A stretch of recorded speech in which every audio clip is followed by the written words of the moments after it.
Hello friends, previous video में हमने discuss किया था कि जो डिफरेंट डिफरेंट ऑर्गेनिजम्स होते हैं वो फूड को डिफरेंट डिफरेंट वेज में टेक करते हैं। आज का हमारा जो टॉपिक है वो है डाइजेशन इन ह्यूमंस, कि ह्यूमन बीइंग्स में डाइजेशन कैसे होता है।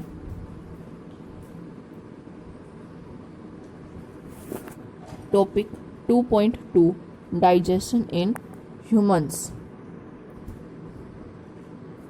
We take in food through the mouth. हम अपने माउथ से फूड को टेक करते हैं, डाइजेस्ट एंड यूटिलाइज इट, और उसके बाद उसे हम डाइजेस्ट करते हैं और यूटिलाइज करते हैं। The unused part of the food are defecated, और जो अनयूज्ड पार्ट होता है फूड का, यानी जो यूटिलाइज नहीं होता है फूड का पार्ट, उसे हम डेफिकेट कर देते हैं, यानी उसे हम बाहर निकाल देते हैं। Have you ever wondered what happens to the food inside the body? क्या आपने कभी सोचा है कि जो फूड हमारी बॉडी के अंदर होता है उसके साथ क्या होता है? The food passes through a continuous canal which begins at the buccal cavity. जो हमारा फूड है वो एक कंटिन्यूस कैनाल से पास होता है, ठीक है, जो कि बक्कल कैविटी पर स्टार्ट होती है। यानी जो एक कंटिन्यूस कैनाल है ये बक्कल कैविटी से स्टार्ट होती है and ends at the anus, और ये एंड कहाँ पर होती है? एनस पर। बक्कल कैविटी से ये स्टार्ट होती है और एनस पर इसका एंड होता है, ठीक है। तो आप फिगर 2.2 में देख सकते हो वो कंटिन्यूस कैनाल। फिगर 2.2 में आपको ह्यूमन डाइजेस्टिव सिस्टम शो किया गया है। हमने पढ़ा कि हमारा जो फूड है वो एक कंटिन्यूस कैनाल से होकर पास होता है। तो हमारा जो फूड है वो सबसे पहले हम फूड को बक्कल कैविटी से टेक करते हैं और लास्ट में हम हमारे फूड को एनस के थ्रू बाहर निकाल देते हैं।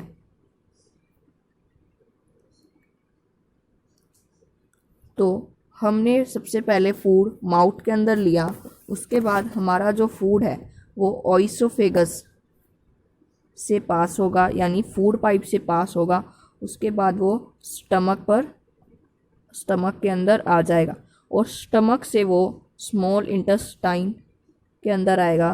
स्मॉल इंटेस्टाइन से वो लार्ज इंटेस्टाइन के अंदर आएगा, ठीक है, और उसके बाद वो एनस पर आएगा और वहाँ से वो डेफिकेट हो जाएगा। ओके,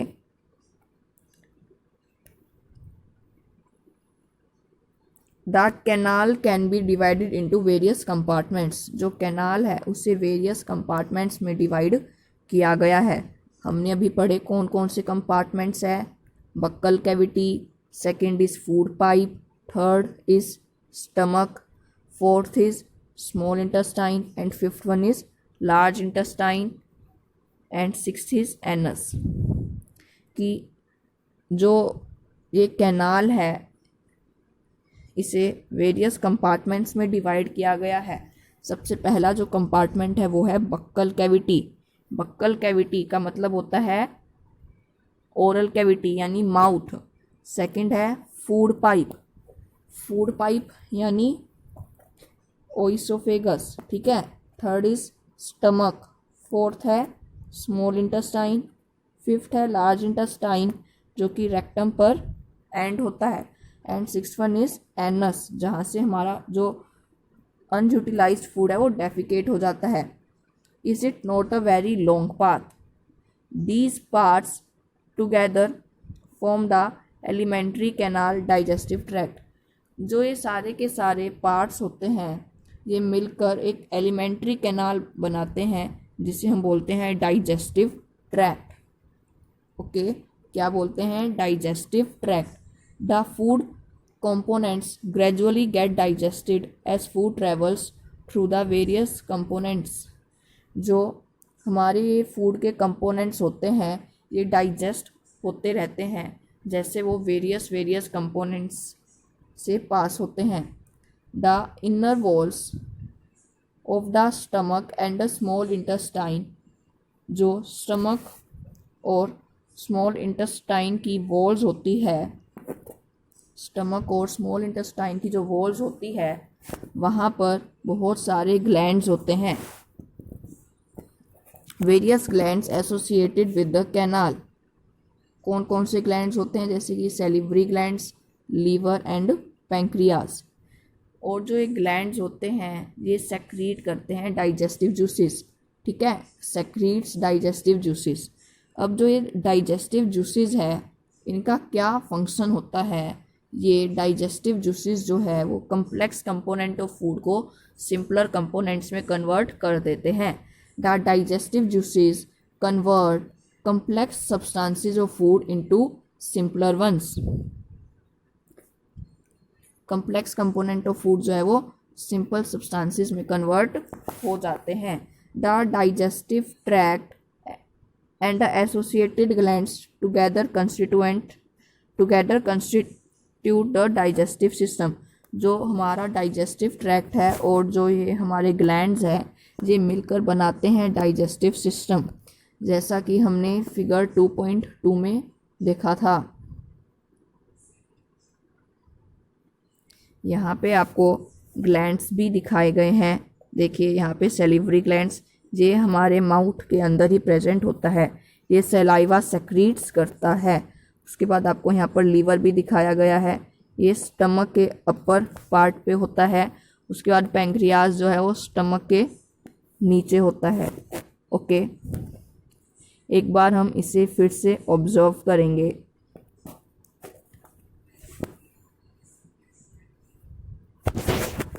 हम जो फूड है वो बक्कल कैविटी के थ्रू टेक करते हैं। उसके बाद हमारा फूड ओइसोफेगस से पास होता हुआ स्टमक के अंदर पहुंच जाता है। उसके बाद वो यहाँ से स्मॉल इंटेस्टाइन के अंदर आता है और स्मॉल इंटेस्टाइन से वो लार्ज इंटेस्टाइन के अंदर चला जाता है और लार्ज इंटेस्टाइन से वो एनस के थ्रू बाहर निकल जाता है। तो ये पूरा है हमारा डाइजेस्टिव सिस्टम। उसके बाद अब हम डिस्कस करेंगे डाइजेस्टिव सिस्टम के जो वेरियस कंपार्टमेंट्स हैं उन्हें वन बाय वन डिस्कस करते हैं। तो सबसे पहला जो कंपार्टमेंट है हमारा वो है माउथ, जिसे हम बक्कल कैविटी और ओरल कैविटी भी बोलते हैं।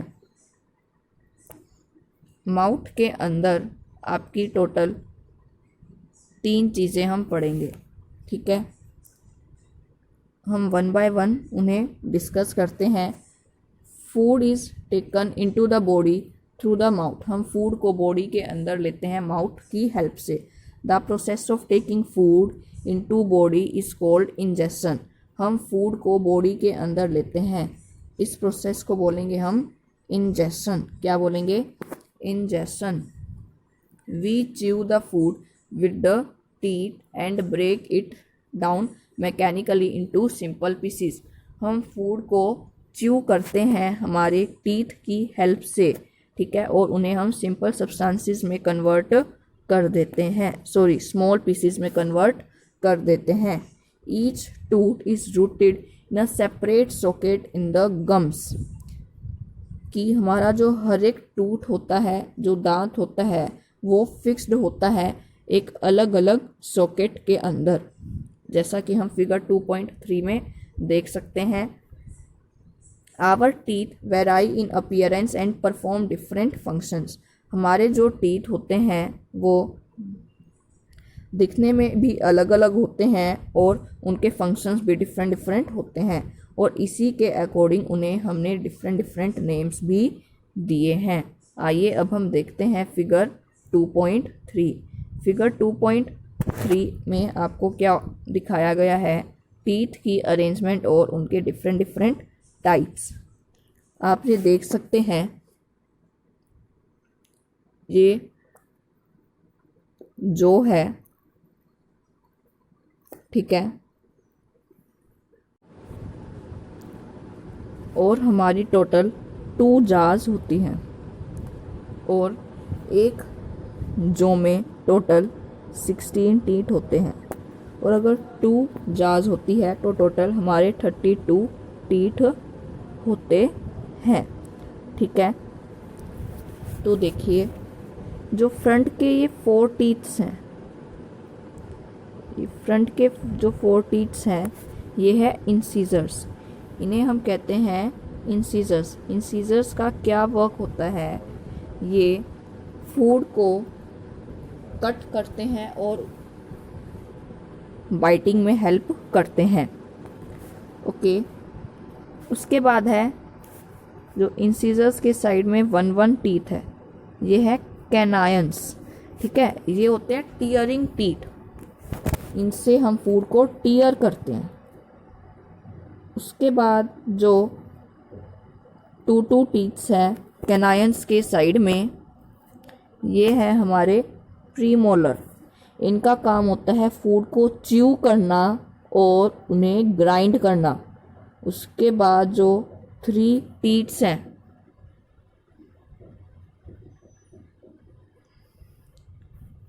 प्रीमोलर्स के साइड में, वो होते हैं हमारे मोलर्स। इनका भी सेम फंक्शन होता है प्रीमोलर वाला। इनमें डिफरेंस क्या है, इनमें साइज का डिफरेंस होता है। ओके, तो हमें क्या पता चला, टोटल 32 टीथ्स होते हैं, 2 जार्स होती है और एक जार में टोटल 16 टीथ होते हैं। 4 टाइप्स के टीथ होते हैं। सबसे पहला है इंसीजर्स। इंसीजर्स टोटल 8 होते हैं, एक जार में 4 होते हैं। सेकंड टाइप है कैनायंस। कैनायंस टोटल 4 होते हैं। उसके बाद है हमारे पास प्रीमोलर। प्रीमोलर टोटल 8 होते हैं। उसके बाद है मोलर। मोलर टोटल 12 होते हैं। और जब हम इन्हें ऐड करेंगे तो हमें आंसर मिलेगा 32। टोटल 32 टीथ्स होते हैं और 1 जो में 16 टीथ्स होते हैं। अब मैं आपको बता दूं कि जो हमारा माउथ है, जो बच्चों का माउथ होता है, उनमें 32 टीथ्स प्रेजेंट नहीं होते हैं। ठीक है, उनमें टोटल 20 टीथ्स ही होते हैं। अब 20 टीथ्स होते हैं तो उनके जो नंबर ऑफ टीथ्स है वो डिफरेंट है। तो उनमें क्या स्ट्रक्चर होता है वो हम आगे डिस्कस करेंगे। उसके बाद देखिए एक्टिविटी 2.2। एक्टिविटी 2.2 में आपको क्या कहा गया है, आपको अपने हैंड्स को धोना है और उसके बाद आपको मिरर में देखना है और आपको टीथ अपने काउंट करने हैं। ठीक है, हैंड्स को आपको ज़रूर धोना है, क्योंकि अगर आप बिना हैंड वॉश किए अपने टीथ को हाथ लगाओगे तो जो जर्म्स हैं वो आपके माउथ के अंदर एंटर हो जाएंगे। Okay, use your index finger to feel the teeth. और आपको अपनी इंडेक्स फिंगर का यूज़ करना है। इंडेक्स फिंगर कौन सी होती है, जो हमारा थंब होता है, थंब के जो साइड में फिंगर होती है उसे बोलेंगे हम index finger. How many kinds of teeth could you find. आपको कितने टीथ के टाइप्स मिले। देखिए, ये अगर आप बच्चों की बात की जा रही है तो टोटल आपको 3 काइंड्स मिलेंगे। कितने? 3। Take a piece of an apple और ब्रेड एंड ईट इट। तो आप इसे कैसे फाइंड करेंगे, आपको एक एप्पल का या ब्रेड का पीस लेना है और उसे खाना है। Which teeth do you use for biting and cutting. आप किस टीथ का यूज़ करोगे, उसे कट करने के लिए और उसे बाइट करने के लिए। और किस टीथ का यूज़ करोगे आप उसे टीयर करने के लिए। ठीक है, which one for tearing. Also find out the ones that are use for chewing and grinding. और चबाने के लिए और ग्राइंड करने के लिए, या फिर आप यहाँ पे क्रशिंग भी लिख सकते हो कि उसे क्रश करने के लिए हम किस टीथ का यूज़ करेंगे। तो आप जो भी ऑब्जर्व करोगे उसे हमने टेबल 2.2 में लिख देना है। अब हम देखेंगे जो हमारे टीथ होते हैं, बच्चों के दांत होते हैं, वो टोटल 20 टीथ होते हैं, ये मैंने आपको बताया। ठीक है। बच्चों के भी 2 जाज होती हैं और 1 जा में 10 टीथ ही प्रेजेंट होते हैं। तो देखते हैं जो बच्चों के टीथ का स्ट्रक्चर है। टाइप्स ऑफ टीथ आपको यहाँ पे लिखा गया है। कटिंग एंड बाइटिंग टीथ यानी इंसीजर्स। इंसीजर्स कितने होते हैं? लोअर जा में 4, अपर जा में 4, टोटल 8। उसके बाद जो टीयरिंग टीथ होते हैं, ठीक है, यानी कैनाइंस। कैनाइंस टोटल 4 होते हैं, 2 अपर जा में, 2 लोअर जा में। उसके बाद जो च्यूइंग एंड ग्राइंडिंग टीथ है, ये मैंने आपको बताया था प्रीमोलर और मोलर दोनों होते हैं, ठीक है। लेकिन बच्चों के सिर्फ और सिर्फ क्या प्रेजेंट होते हैं? मोलर्स, ओनली मोलर्स होते हैं। और मोलर्स कितने होते हैं? टोटल 8 होते हैं मोलर्स, ठीक है। 4 अपर जा में और 4 लोअर जा में। तो ये हमारा स्ट्रक्चर था जो बच्चों के दांत होते हैं। टोटल 20 टीथ हो गए, ठीक है। 1 जा में टोटल 10 टीथ्स, ठीक है। तो अब जो बच्चों के दांत होते हैं और जो बड़ों के दांत होते हैं उनमें फ़र्क क्या होता है, उनमें डिफरेंस क्या है? What is the difference? तो इसे हम यहाँ से समझ सकते हैं। यहाँ पे आपको एक बॉक्स गिवन है, यहाँ पे आपको हेडिंग में गिवन है milk teeth and permanent teeth. आपको यहाँ पे मिल्क और परमानेंट टीथ के बारे में बताया गया है, ठीक है। Do you remember about falling off your teeth some years ago? क्या आपको याद है कि जब आप कुछ साल पहले कि आपके जो दांत थे वो टूट जाते थे, ठीक है। तो वो क्यों टूट जाते थे? क्योंकि वो मिल्क टीथ होते थे। मिल्क टीथ का मतलब क्या होता है? जो फर्स्ट सेट ऑफ टीथ होता है, ठीक है। The first set of teeth grows during infancy and they fall off at the age between 6 to 8 years. These are termed milk teeth, ठीक है, जो कि हमारे टूट जाते हैं, उन्हें जो फर्स्ट सेट ऑफ टीथ होता है। उसके बाद जो हमारा फर्स्ट सेट ऑफ टीथ होता है उसकी जगह एक नया सेट आता है जिसे हम बोलेंगे सेकंड सेट ऑफ टीथ, ठीक है। वो रिप्लेस हो जाता है फर्स्ट सेट ऑफ टीथ की जगह, जिसे हम बोलते हैं परमानेंट टीथ, जो कि परमानेंट होते हैं। उसके बाद वो दांत नहीं टूटते हैं, ठीक है। जो परमानेंट टीथ है वो टूट सकते हैं, ठीक है, जब हम ओल्ड एज के हो जाएं या फिर हमें कोई डेंटल डिजीज हो जब, ठीक है। The permanent teeth may last throughout life और fall off during old age और due to some dental disease. Dental disease का मतलब कि अगर हमें कोई दांतों में दर्द होने लग जाता है क्योंकि हम ब्रश अच्छे से नहीं करते हैं, तो हमें क्या होता है, अपना जो ये टीथ होता है ना, इसे बाहर निकालना पड़ता है। तो ये डिफरेंस होता है मिल्क और परमानेंट टीथ के बीच में। आपको ये याद रखना है परमानेंट टीथ कितने होते हैं, मिल्क टीथ कितने होते हैं। ओके फ्रेंड्स, आज हम इतना ही डिस्कस करेंगे। नेक्स्ट वीडियो में हम हमारा नेक्स्ट टॉपिक डिस्कस करेंगे। मैं आपको एक चीज़ और बता दूं कि हमारा जो माउथ है, जो बक्कल कैविटी है, इसमें हम 3 चीज़ों के बारे में डिस्कस करेंगे। पहली जो चीज़ थी वो हमने डिस्कस करी टीथ। दूसरी चीज़ जो हम डिस्कस करेंगे वो होंगे सैलिवरी ग्लैंड्स। कि हमने डायग्राम में देखा था ना कि हमारे माउथ के अंदर ही एक सैलिवरी ग्लैंड्स प्रेजेंट है जो कि सलाइवा सेक्रीट करता है। और एक तीसरी जो चीज़ देखेंगे हम, थर्ड थिंग होएगी हमारी टंग। हमारे माउथ के अंदर टंग भी प्रेजेंट है ना। टंग का क्या फंक्शन होता है हम इससे भी डिस्कस करेंगे। तो हमने टीथ के बारे में डिस्कस कर लिया, ठीक है। नेक्स्ट वीडियो में हम सैलिवरी ग्लैंड्स और टंग के बारे में डिस्कस करेंगे। Okay friends, thank you.